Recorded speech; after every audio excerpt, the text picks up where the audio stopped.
Bueno, ¿cómo te va? Como todos los miércoles, Geopolítica y Trabajo.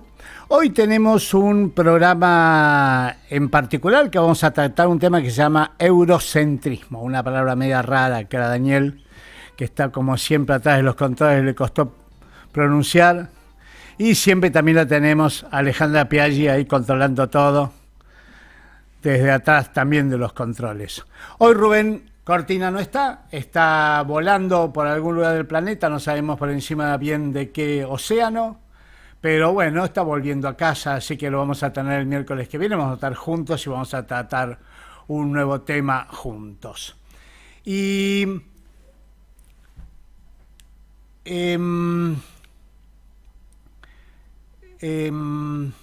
este tema del eurocentrismo. ¿Qué es este tema del eurocentrismo? Vamos a tratar el eurocentrismo y vamos a tratar su reverso, que es la pluralidad cultural, que el mundo sea de todos y de todas las culturas y de todas las formas de pensar, y no solo de una cultura o de una sola forma de pensar. Así que vamos a tratar estos dos temas. Daniel, poneme la imagen primera, la primera imagen, e inmediatamente después me pones la segunda. No inmediatamente después, pero jugar con las dos imágenes. Lo que vamos a ver ahí como primera imagen es el mapa. Vamos a empezar por el mapa para entender este tema del eurocentrismo. El mapa que ustedes ven ahí, sí, efectivamente, el mapa que ustedes ven ahí es el llamado planiferio Mapamundi de Mercator. Mercator era un flamenco, un hombre de Flandes, de lo que hoy es Holanda, el sur de Holanda, que era un cartógrafo que hace este mapa poco después del descubrimiento de América, unos 50, 60 años después del descubrimiento de América, y ese es el mapa que ustedes tienen ahí, es el mapa escolar del Instituto Geográfico Militar, el mapa con el que todos y todas hemos aprendido los nombres de los países y de los continentes y de los océanos. Bueno, poneme el segundo mapa, que es igualito, pero ahí te muestro las perspectivas. Mirá ese mapa, lo mal que cuenta lo que es el mundo y cómo se ve claramente el eurocentrismo.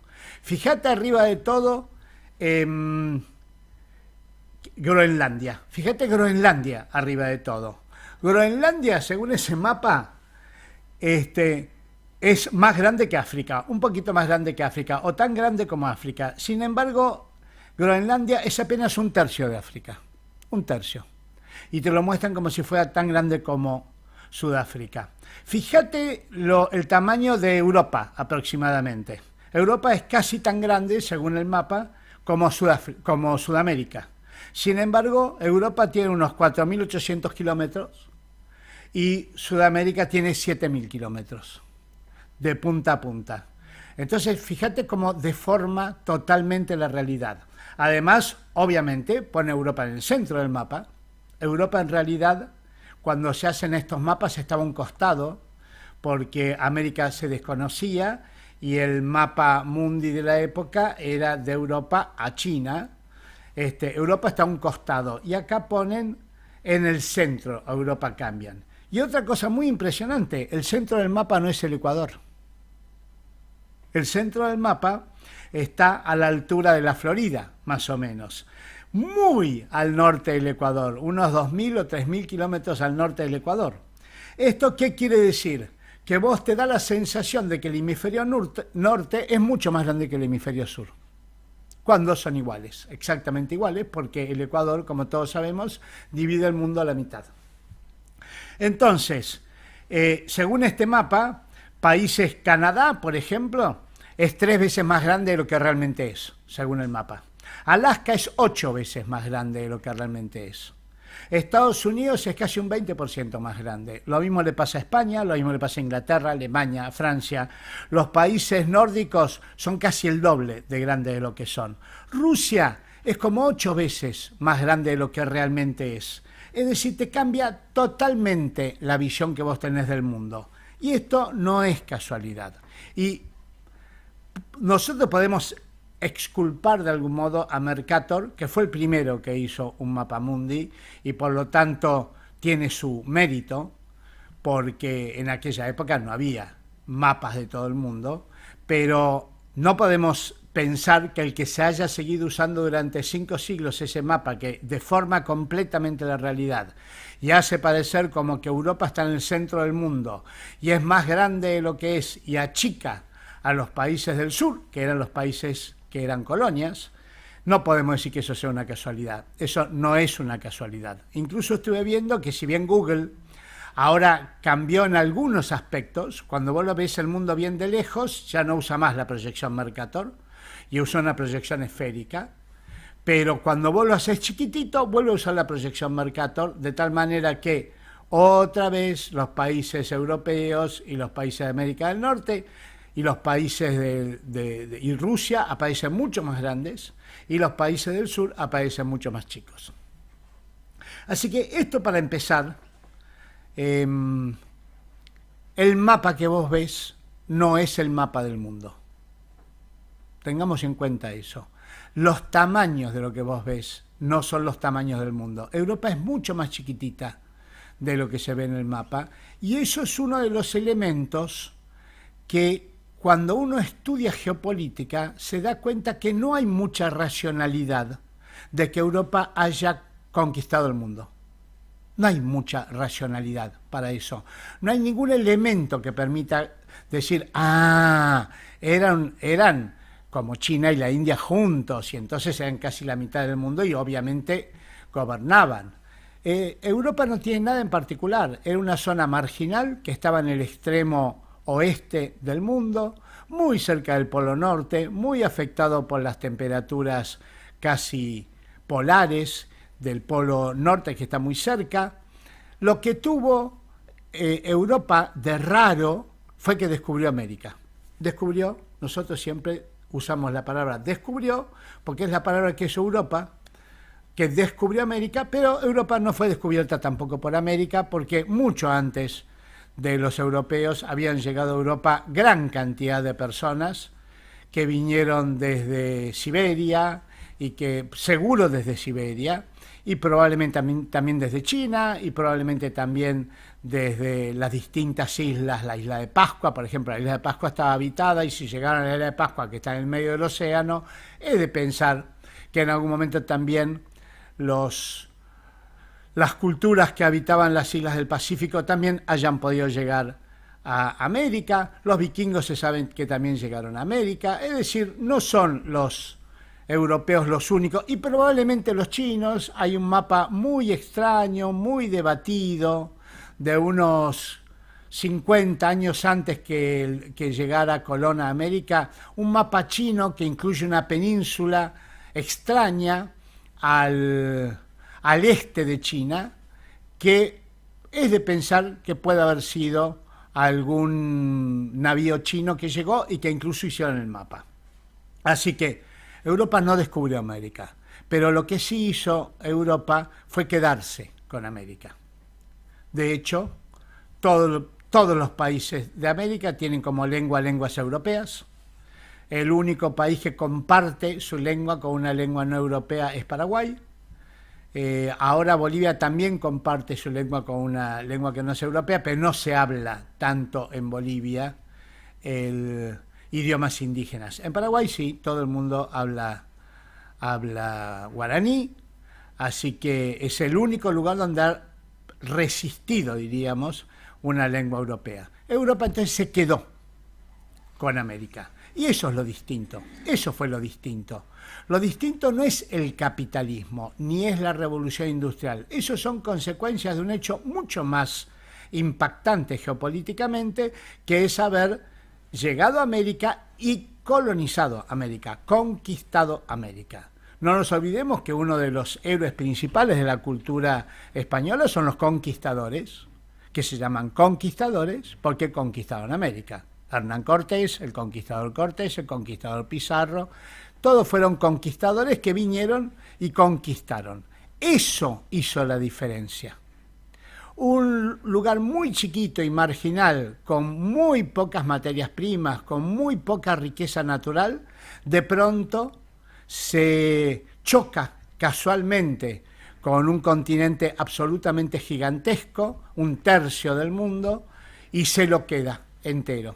con el agravante de que la mayoría de la población que habitaba América en ese momento se murió por las guerras, se murió por las enfermedades, se murió por el choque cultural que significó de pronto tener que pasar a otra religión, a otro idioma, a otra dominación de una cultura absolutamente distinta, porque nunca se habían tocado las civilizaciones americanas con las civilizaciones afro-euroasiáticas. Entonces, el eurocentrismo es esta cosa que aparece en ese momento cuando Europa descubre y conquista América y empieza a pensar que Europa es distinta que el resto del mundo y que la cultura europea es una cultura superior a la cultura del resto del mundo. Y si nosotros lo pensamos en nosotros mismos y en nosotras mismas, vamos a ver que nosotros hemos sido educados en esa forma de pensar. Para nosotros y para nosotras, la filosofía empieza en Grecia, la ley empieza en el Imperio Romano, sabemos muchísimo de Grecia y del Imperio Romano, muchísimo de Europa, muchísimo de Estados Unidos y prácticamente no sabemos nada de África ni de Asia, ni siquiera sabemos sus idiomas. Solemos tener, todos y todas solemos tener alguna palabra conocida en alemán, en francés, en italiano, en inglés. En cambio, es muy difícil que sepamos alguna palabra en chino, o en hindi, o en malayo, o en vietnamita, muy difícil, o en coreano, quizás un poco en japonés, por los cómics y por los dibujos animados japoneses, conocemos algunas palabras samurái, conocemos algunas palabras en japonés. Pero bueno, esto es lo que pasó.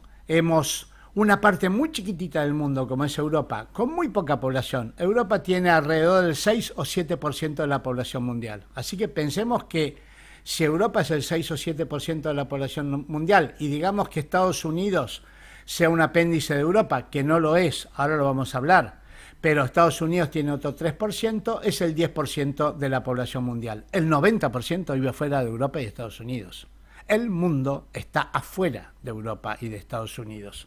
Y si nosotros pensamos que Europa es el centro, entonces no conocemos nada del mundo. Conocemos una parte muy chiquitita que a nosotros nos han educado para pensar que es muy importante. No deja de ser importante, pero obviamente no es más importante que el 90% restante.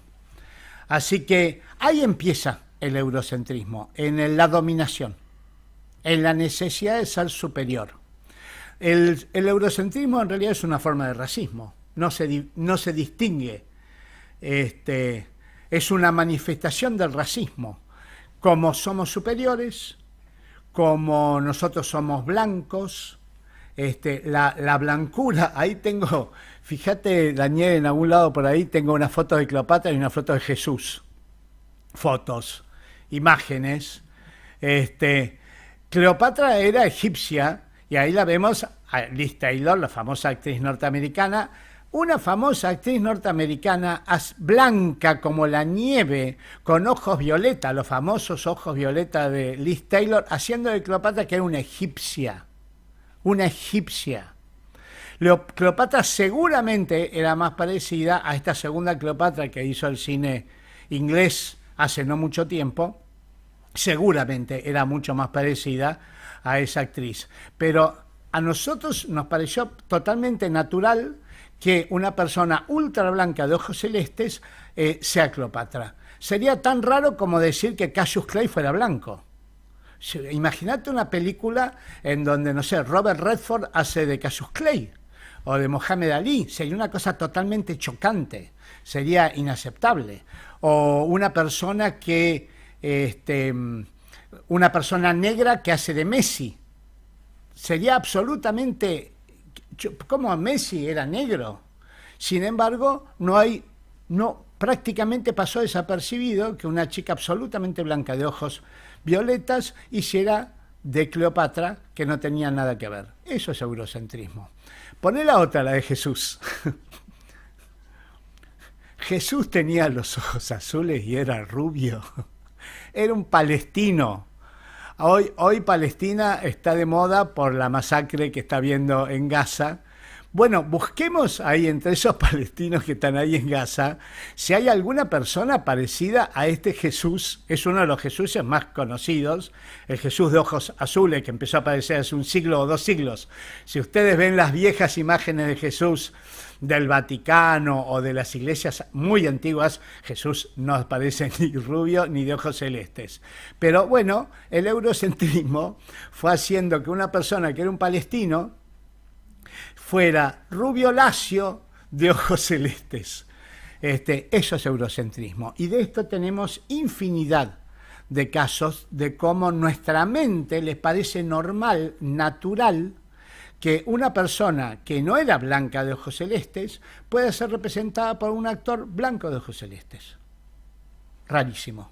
O una persona, bueno, tenemos el caso increíble, hace no tantos años estuvo esta serie Kung Fu, una serie norteamericana, hermosa, muy linda serie, sobre un chino que recorre Estados Unidos y que usa el Kung Fu como arma de defensa.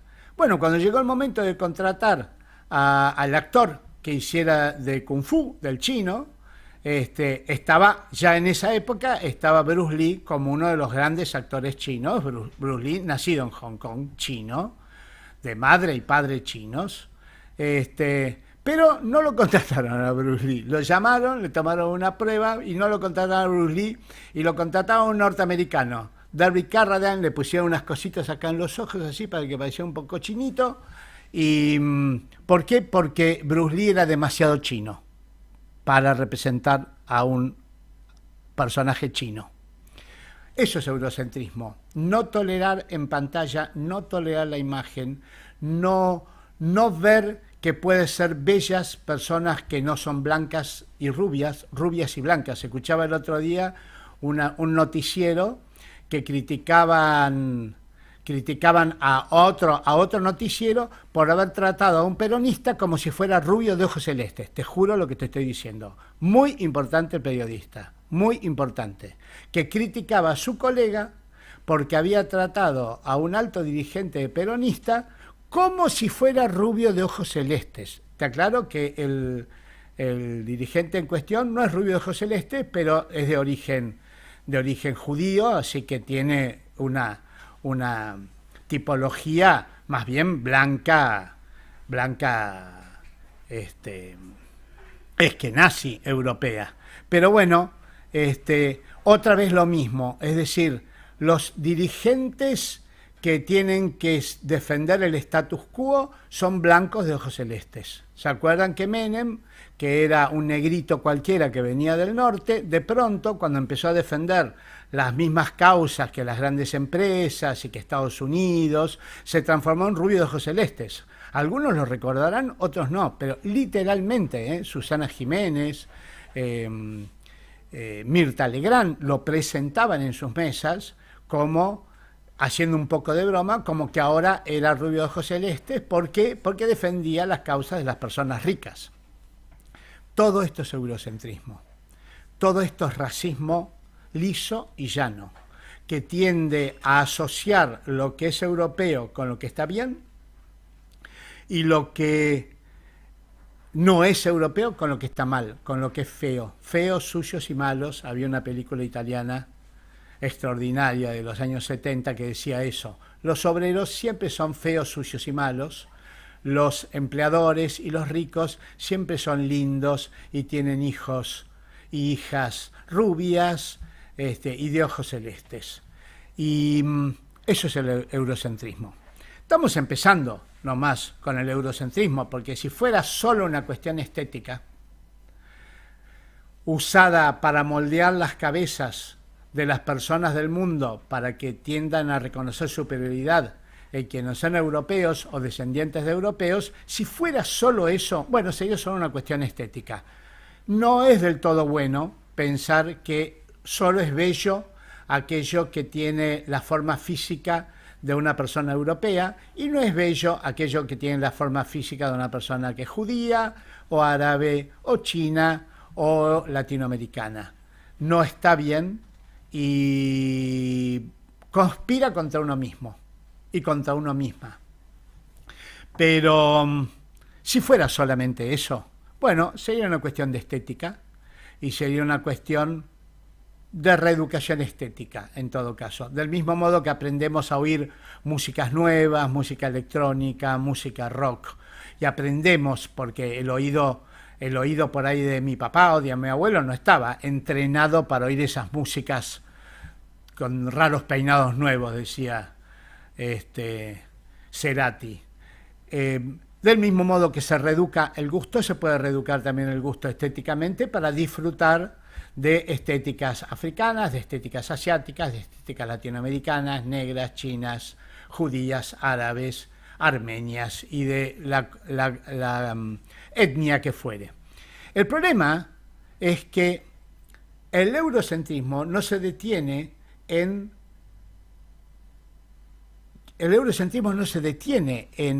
la estética, se va al conocimiento.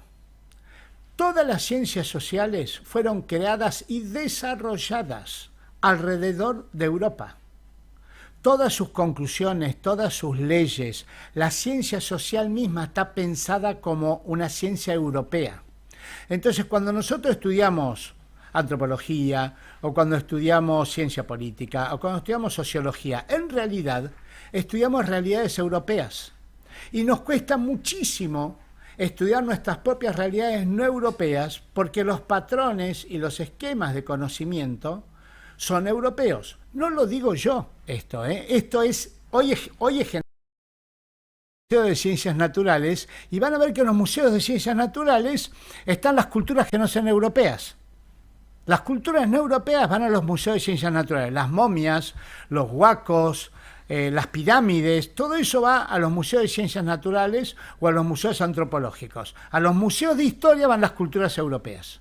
Raro esto, raro, muy raro. Hay una construcción de la historia en donde la historia es la historia de Europa, eventualmente la historia de Estados Unidos, pero las historias de los países y de los pueblos y las culturas que no son europeas es historia antigua.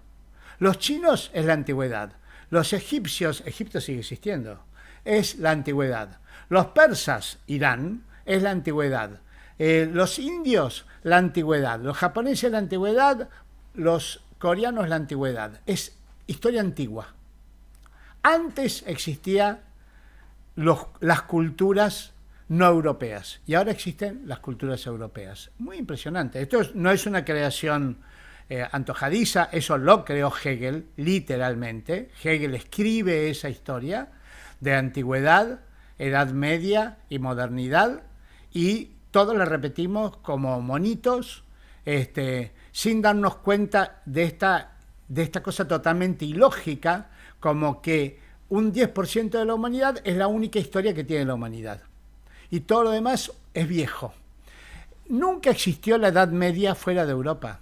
La Edad Media es una cosa exclusivamente europea, por una simple razón. Europa es una península y los árabes cerraron la conexión de Europa con el lugar donde se hacían la mayoría de los productos, que era la India, Persia, China, Japón, Corea, Indochina, de donde venían las especias. Bueno, como Europa quedó aislada durante siglos quedó aislada, Europa se manejó con una economía de subsistencia alrededor de los castillos.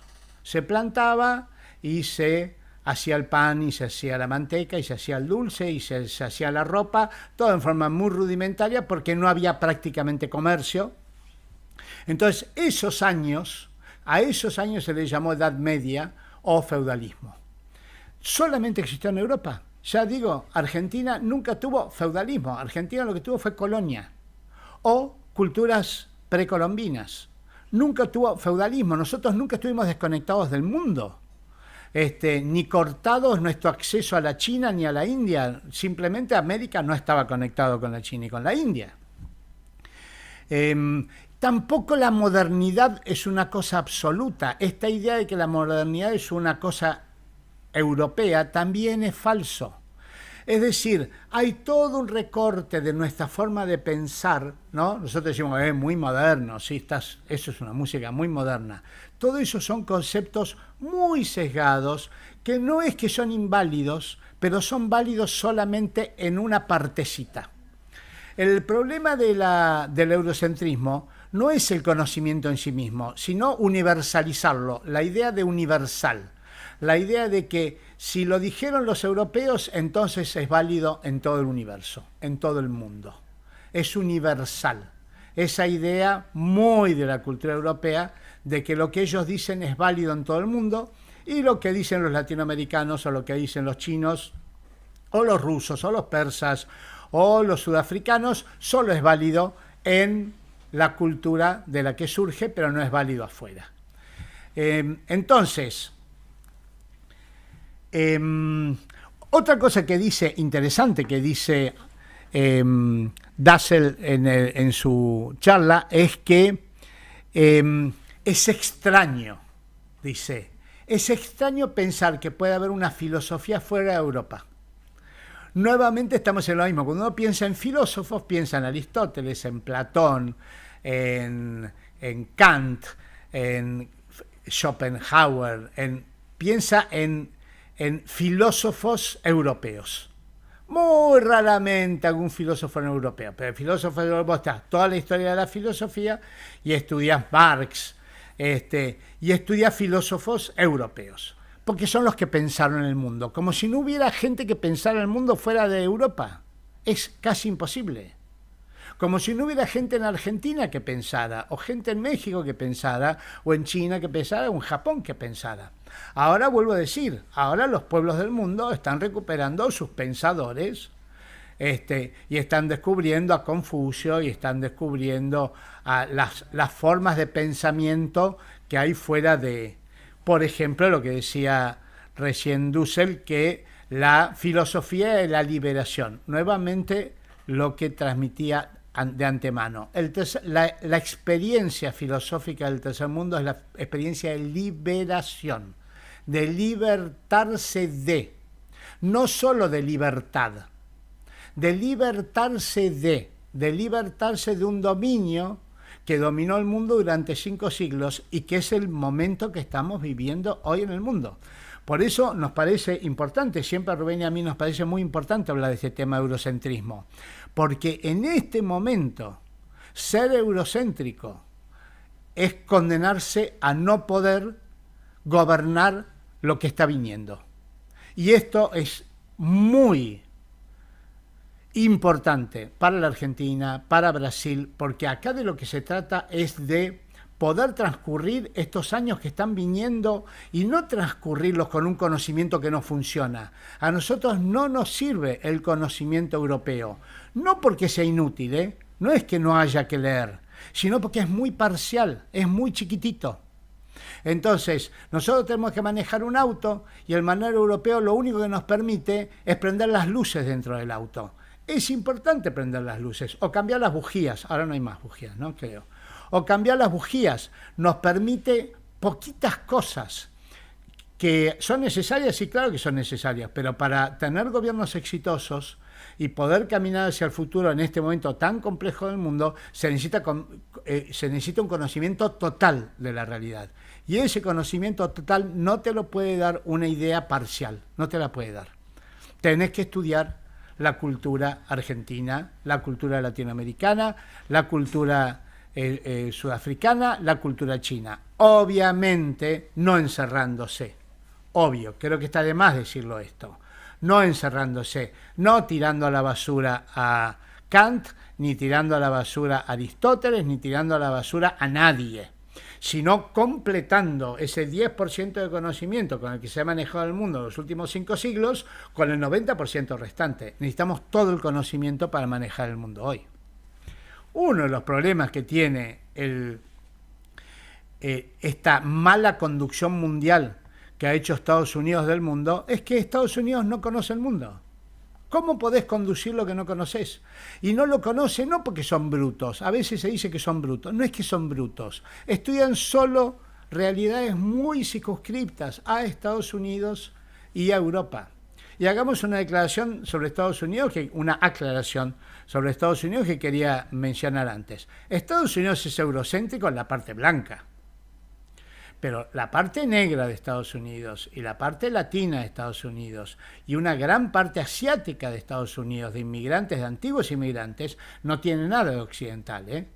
El rock es una música con gran influencia africana, mucha influencia africana, lo mismo que el jazz, lo mismo que el blues, lo mismo que el tango. Una gran parte de la cultura actual tiene raíces que, si bien han triunfado y se han desarrollado en países como Estados Unidos o como Europa, pero tiene raíces africanas y tiene raíces latinoamericanas y tiene los Beatles. Una de las grandes influencias de los Beatles eran los músicos negros de las Antillas, latinoamericanos, pero negros, porque venían de África.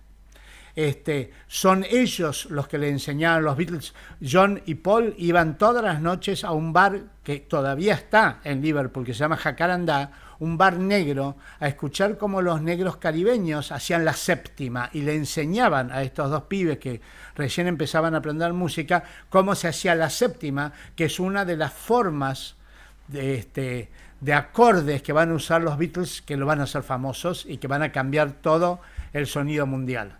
Entonces, esos orígenes africanos, caribeños, latinos, ya no se pueden llamar eurocéntricos, porque lo eurocéntrico, vuelvo a decir, es lo rubio y de ojos celestes.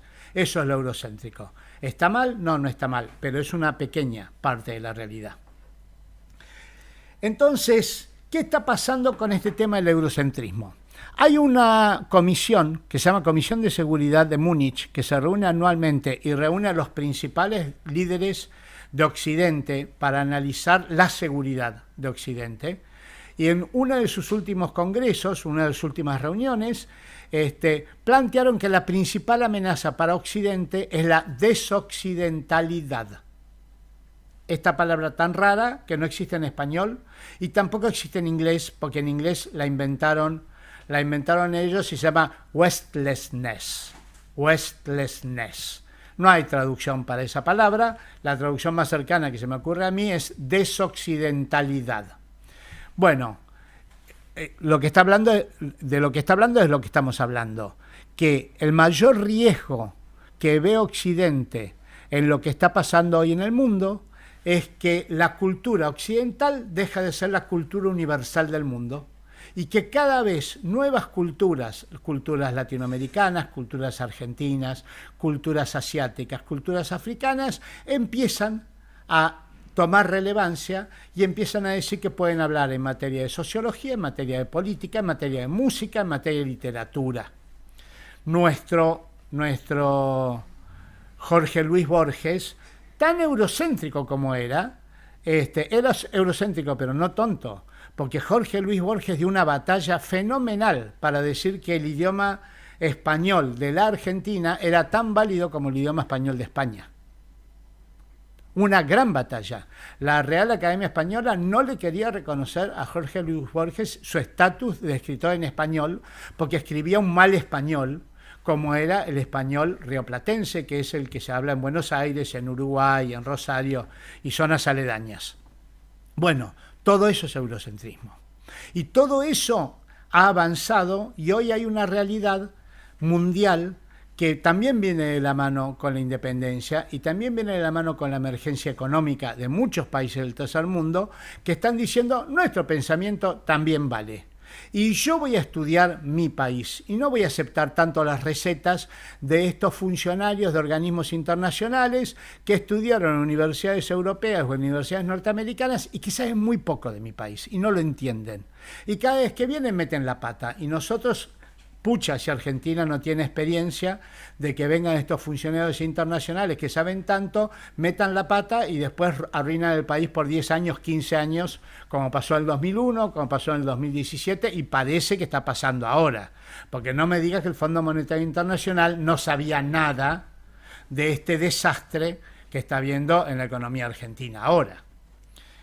Algunos dicen que podemos pasar 10 años o 15 años hasta que la Argentina vuelva a estar donde estaba cuando llegó Milei, que no estaba en el mejor lugar del universo. Mirá lo que ha pasado con el apoyo de estos grandes genios mundiales que entienden tanto de economía y tanto de política.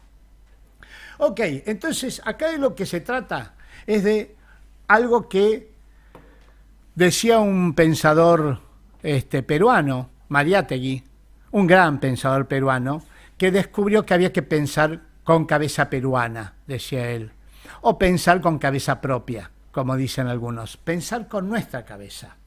No significa, repito, no significa ignorar el conocimiento y el pensamiento de las demás personas, sea que vivan en Uruguay, sea que vivan en África, sea que vivan en Europa o en Japón. No significa eso, significa pensar a partir de nuestra propia realidad, pensar con cabeza propia. Y acá quiero traer, como gran cantera del pensamiento argentino, lo que fue ese grupo radical de irigoyenistas, que surgió allá por los años 30, años que se llamó década infame, no casualmente, por lo infame que fue, no solo económicamente ese momento, sino de entrega, de poca importancia a Argentina. Somos suyos, poco menos que le decían a Inglaterra, que Inglaterra en ese momento se estaba destruyendo. Entonces, con el fin de que Inglaterra nos diera una migaja, le regalábamos todo. Esa cosa vergonzosa. Hoy vemos una cosa muy parecida, ¿eh? Muy parecida. Bueno, surge este grupo Forja, de radicales, jóvenes radicales, quiere decir fuerza, orientación radical, de la joven argentina, y en ese grupo hay personas que después van a pasar al peronismo, como Arturo Jaureche, como Raúl Scalabrini Ortiz, como Mero Mansi, personas que después no pasaron al radicalismo, al peronismo, sino que se mantuvieron en el radicalismo, como Gabriel del Mazo, que fue frondicista. Hay de todo, pero lo que tuvo Forja es entender que había que estudiar con pensamiento propio la realidad argentina. Y hacen esas maravillas que hizo Jaureche, que hizo Scalabrini Ortiz, los tangos que hizo Homero Mansi. Fíjense los tangos de Homero Mansi también, cómo recupera cosas propias para hacer cosas universales. Así que vamos a hablar de Arturo Jaureche, seguramente el martes siguiente, o el miércoles siguiente, o el otro miércoles, con el compañero Rosselli, que tiene el Instituto Jaureche y que es un experto. Vamos a hablar sobre Jaureche, porque es muy importante retomar esos ejemplos que decían, pensemos Argentina desde los problemas de Argentina, no desde los problemas que tiene Estados Unidos o Chile, o Uruguay o Perú. Y nosotros ahora estamos copiando a Perú o copiando a Chile, por favor, por favor. Nada que ver con cuestionar a Chile ni a Perú, sino que no es la realidad que hay que estudiar, la realidad que hay que estudiar es esta. Y